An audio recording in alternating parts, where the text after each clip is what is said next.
When you see a good dog, what do you see? Poor Tut here trying to figure it out. I told you that we are no longer, if at all, trying to solve the American bully problem, because this is a problem that I believe is too great to fix. So the first question when identifying what it is your business needs is what makes a good dog. When you see our dogs, you say, man, those are some good dogs. You know why people say they're good dogs? Why I get so many messages even about behavior stuff? Is because they look well behaved. They look well behaved, but there's some hooligans. No, I'm playing.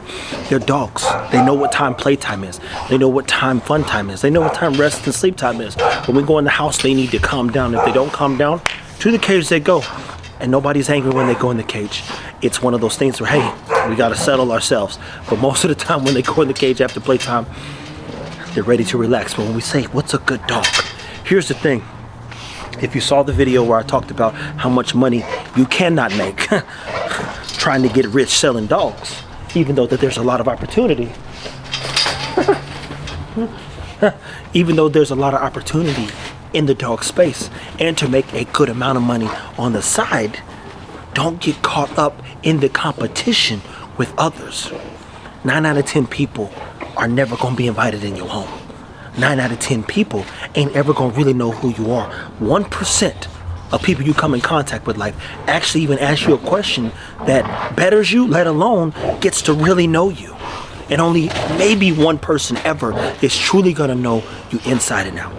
So as we continue to encourage people to do right by the dogs, to control their dogs, to love their dogs, to take care of their dogs, as we continue to encourage you, I want to make sure as you're putting your business on paper, trying to become a breeder, that you identify who your customer is. Our customer at Pet Homes Objectively, which is about a $3,000 dog. Am I ever going to get rich every 8 weeks, 3 times a year selling $3,000 dogs? No. So then what is the business? The business is education. The business is inspiration. The business is helping you build your business. That's the business. And no, I'm not looking for mentorship. No, I don't want to speak at different things. I've got some calls, people willing to pay me to come out, and that's not a docket. If you're like, hey, look at, no. I told them I'm better served here, reaching the masses. And that doesn't mean I don't go to an event, and that's the conflict, right? If I go to this event and I say something that changes a person's life, I've done my job. But I've changed a lot of people's lives. Take dogs out of it. I do this day in and day out, where I invite a person into a space that allows them to think more of themselves. It ain't even about me, because you're never gonna have anything to give me that I need, that I can't go get myself. And that's not a pride thing, because believe me, if I need help, I'm the first person to call somebody. Hi, I need 10 racks. Hey, I need to come stay. Hey, can you wash the dog? I'm the first person to call somebody. Hey, you might stop by the store, grab some, I'll see you the money. I'm the first person to ask for help. I don't have no issues asking for help. But the goal in this life is to really be able to help yourself. For those that know the story, teach a man to fish, he'll eat for a lifetime.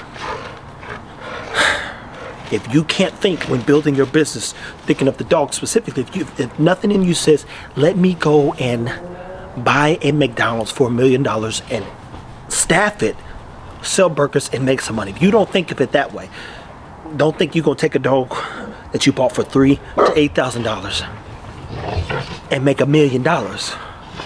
Think about the business, what the business needs to do, how a dog improves a household, a life, a quality of life, the integrity of a person, even teaches them patience, and apply that to your business model, and it will in turn potentially change the world, your world, because there's nothing louder than an action, and even more importantly, quality precedes excellence. And when people know that they're getting quality, man, they come back and they go tell everybody they know, like, yo, look at this dog. Like, why is that dog so good? Like, and I've gotten the phone calls already. I said, man, that dog already following me around. Like, I ain't have him on a leash and this and that. And man, boy, I never had a dog like this, and it's a puppy. So I spend a lot of time with those pups, man, trying to make sure that they're good dogs. And a good dog is a dog that can understand you and that you understand and that you can build with and from. A good dog, I'm getting the messages. I got a dog that's acting rambunctious. I got a dog that won't listen. I got a dog tearing me up biting wise. I got a dog that's biting my daughter's face. I got a dog that I gave too much freedom to. Whew. That gives me anxiety even thinking about it, because I don't have those dogs. I don't want those dogs. I don't want to breed those dogs. I don't want to train those dogs. I don't want to deal with those dogs. I need to be able to give a little Geppetto, a little whistle. Ooh, give a little whistle. And the dogs, for the most part, pay attention at least and do as I ask them to do. So for now, what makes a good dog? For one, a good person. Stay tuned, like, subscribe, share, and take care of your dogs.